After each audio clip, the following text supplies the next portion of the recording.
Hi everybody and welcome to Heel Heat. My name is George Coles, and on this episode we're reviewing AEW Revolution for 2023. Now if you haven't seen my shows before, I grade everything on a 1 to 5 scale, 1 being the worst, 5 being the best. Let's jump right in. The match from the buy-in, a trios match between Mark Briscoe, Pentagon L0M, or Penta, whatever the heck they're calling him today, Ray Phoenix, the Lucha Brothers going up against Ari Daivari, and the Varsity Athletes, Josh Woods and Tony Nese. This was a really fun match. I kind of like what they're doing with Mark Briscoe, how he's slowly getting into the fold in AEW. It would be kind of awesome to see him and the Lucha Brothers maybe make a run at the Trios Championships, or even if he splits off and maybe goes for the All-Atlantic Championship or even the TNT Championship. Heck, I think he'd be a solid contender for a big-time match with MJF for the world title even. This is a really fun match on the pre-show. Briscoe and the Lucha Brothers pick up the win here. I'm giving this one a 4.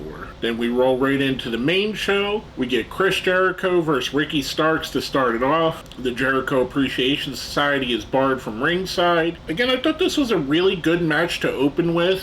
You got one of your bigger stars in Chris Jericho, one of your up-and-coming stars in Ricky Starks. While at times I found their feud a little lackluster, and I think the Jericho Appreciation Society as a whole has lost some steam and maybe needs to end, I thought this was a really fun match. Eventually we do see Sammy Guevara try and come down to the ring, but he gets cut off by Action Andretti. Just a fun actual show opener in my opinion.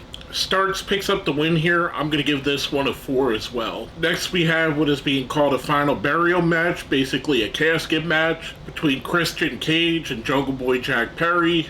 To me, this match was a little bit of a letdown. Their feud has been very kind of rushed since Christian came back, but I never thought it was a great feud from the beginning. I don't think this did what it should have in elevating Jungle Boy. The match itself came off a little bit hokey in my opinion.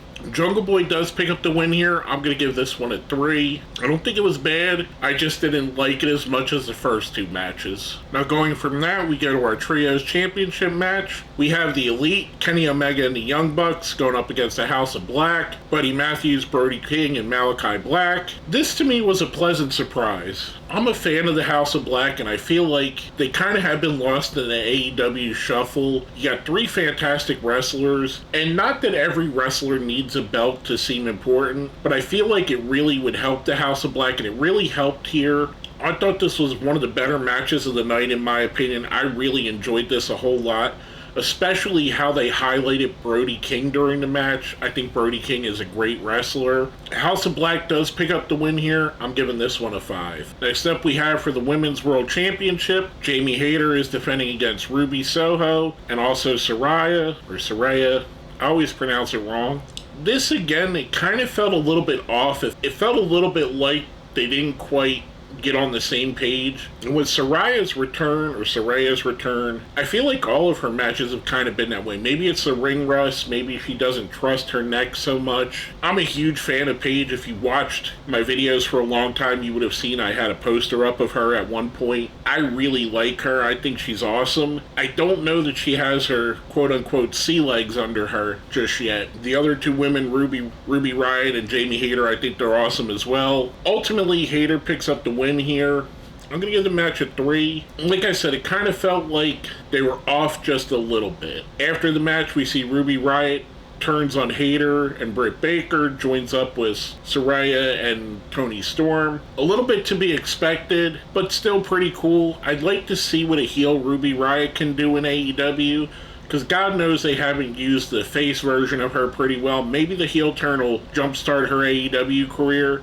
Like I said, I'm giving the match a 3. Next up, we have the Texas Death Match with Jon Moxley going up against Hangman Adam Page. I knew what this was going to be, and I knew where it was going to go, but I feel like they over-delivered. I feel like Moxley and Hangman, they went out of their way to give us a brutal bloodbath in the middle of the card. There's a lot of carnage, a lot of barbed wire, the fork, the bricks being used, the call out to Seth Rollins with the curb stomp on the bricks. I like this match a whole lot. I enjoyed this. There's a lot of people out there that don't like Jon Moxley and don't like his style of matches, but I think he's one of those guys. He kind of has this hybrid brawler slash wrestler thing down pat. This is where he thrives.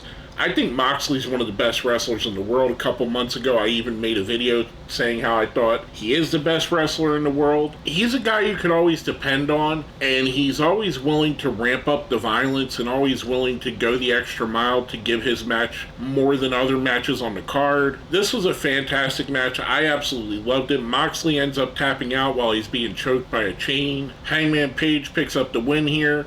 I'm giving this one a 5. I thought it was really good. Now, next up we have for the TNT Championship, Samoa Joe defending against Wardlow. I know why they did what they did here, but I kind of wish that Joe would have been able to get past Wardlow, because we'll talk about this in a moment. I don't know what it is, but Wardlow, ever since he beat MJF, has kind of felt like his stock has fallen. Like, I don't know if it's the storylines, I don't know if it was a forced partnership with Samoa Joe. He just doesn't feel as important as he did prior to and leading up to the MJF feud. I just think he's taken a step back, and that's something that you could say about a lot of AEW wrestlers. They kind of lost their way a little bit.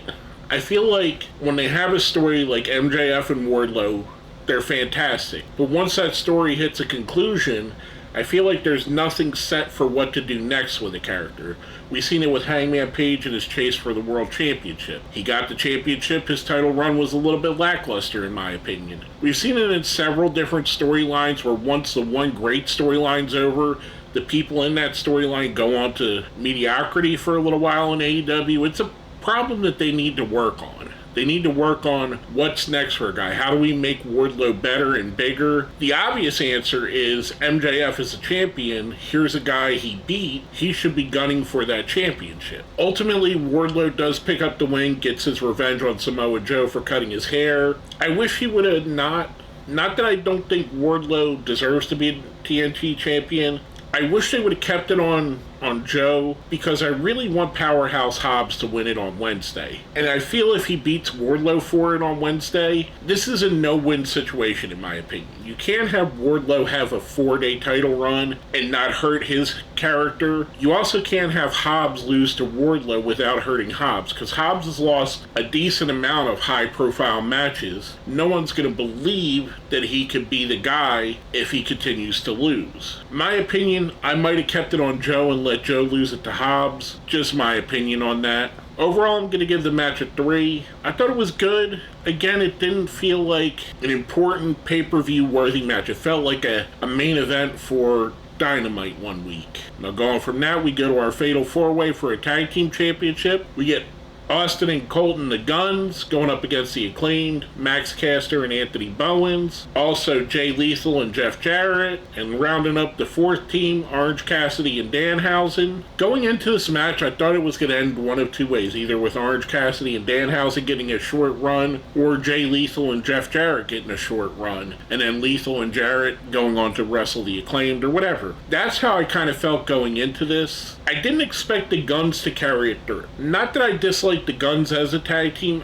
I just think they're a little bit on the green side, a little bit. They need a little bit more seasoning. They need a little bit more experience. Being able to say they're former champions for the Guns is just as good as being world champions, in my opinion. So them having a short run and losing it to another team to ultimately grow experience wrestling against that team would do wonders for them. They could have lost this here and still had what happened afterwards, which we'll get to in a minute, and still carried it on. Ultimately, the Guns do pick up the win here. Again, another match that felt like it would have more fit on Dynamite than it did here.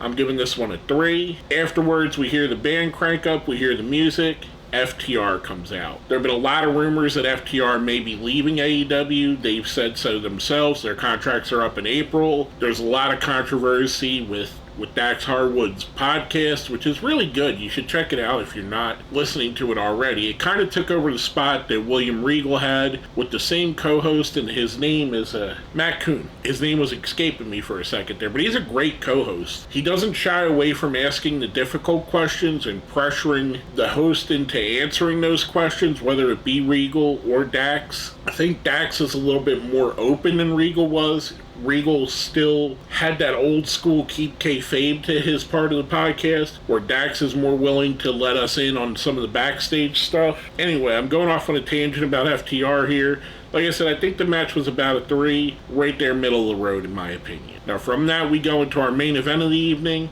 And I was a little bit shocked because at this point we only have 9 matches on this card, and usually AEW runs about 12 to 15. And I know that the last match was going to be the Iron Man match. I kind of expected a little more, maybe a Jade Cargill match on the pre-show. I don't know. I was going into it expecting a match to be added. I'm pleasantly surprised that it wasn't, because it would have made the pay-per-view just a bit longer.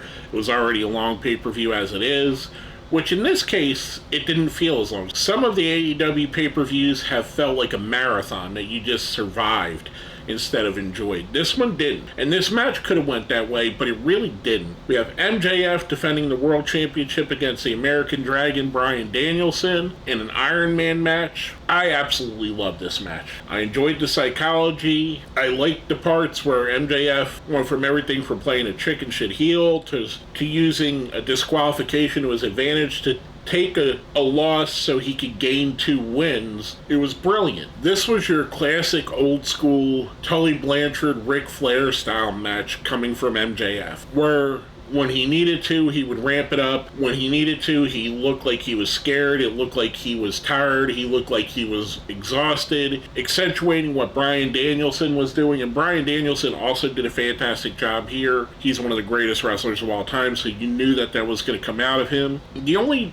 thing that I kind of thought was a downside is the crowd felt a little dead. And a lot of times crowds are dead for Iron Man matches because they know it doesn't really matter until we get into the last 5 minutes or so of the match. That's the only thing I would say was a negative here, and I know there are some people that just don't like Iron Man matches, some of them just for that same reason. You know there's not going to be a winner for 60 minutes, so why do you have to pay attention to the first 55 minutes? Ultimately, we get to the 60-minute mark. It ends up being a draw. As they're being attended to by AEW's medical team, Tony Schiavone gets a call in his headset. He's told to go to the ring. He comes down, announces that they're going to go into sudden death. Next Fall wins the championship. MJF tries to pull out all the stops. He gets a low blow. He tries to use the ring. He tries to use the belt. He gets thwarted at every step until he goes to the outside, and the oxygen tank, which he was just taking oxygen for a couple minutes earlier, is sitting there ringside. He manages to hit Bryan Danielson in the head with the oxygen tank and hide it before the ref could see it, thus getting in there, getting the win by a submission over Danielson. I thought this was beautiful. I like the fact that Bryan Danielson still comes out strong. The only reason that he lost was because he got cheated. MJF comes out looking better because he was able to last for 60 minutes with Bryan Danielson. Even though he took shortcuts, even though he cheated during the match, he still held his own in there with what is one of the great wrestlers of all time. This to me was an elevation in MJF's career, an elevation in his stock. This was Bryan Danielson, like those of us that used to watch him in Ring of Honor remember Bryan Danielson, and even in WWE. I'm not knocking his WWE run. He did great things there. But this harkened back more to the American Dragon of Ring of Honor, where he was violent, where he was not scared to get bloodied up. I love this match. I think it's fantastic. This and the Texas Death Match between Mox and Hangman are my 2 favorite matches of the night, and the Trios match too, but these 2 I think are a little better than the Trios. I'm giving this one a 5 as well. I thought it was fantastic. Overall, I thought this was a really fun card. It didn't feel like a marathon like I said earlier. It felt like it flowed well. The different style of matches, the different gimmicks, the different style of wrestlers. The couple complaints I have is, where was Jade Cargill? I think Jade Cargill's a stud. I think she's an absolute star. She should be on every single pay-per-view. I mean, she's just got the it factor. And we're also conditioned to pay-per-views having some massive surprise. Now, I'm not saying that FTR coming back is not a good surprise, or Ruby Soho turning on Jamie Hayter and Britt Baker wasn't a surprise. I feel like maybe we could have had something like Mercedes Moné showing up, or Jay White showing up somewhere during the card. And I'm just being a little nitpicky. Don't get me wrong, I very much enjoyed this. I'm just saying they have set expectations a little bit differently. Overall, I thought this was a really enjoyable card. I'm going to give this one a 4. I highly recommend checking it out. There's not a match on here that I would say is a bad match. There are some that I don't think were quite as good as the others, but the ones that were really good, specifically the Trios Championship, the Texas Death Match, and the Iron Man match, are absolutely great. The Trios match from the pregame show with Mark Briscoe and the Lucha Brothers going up against Ari Daivari and Woods and Nice. Thought that was really good. I thought Jericho and Starks was really good. Jericho and Starks was actually better than I thought it was going to be. I actually really enjoyed it.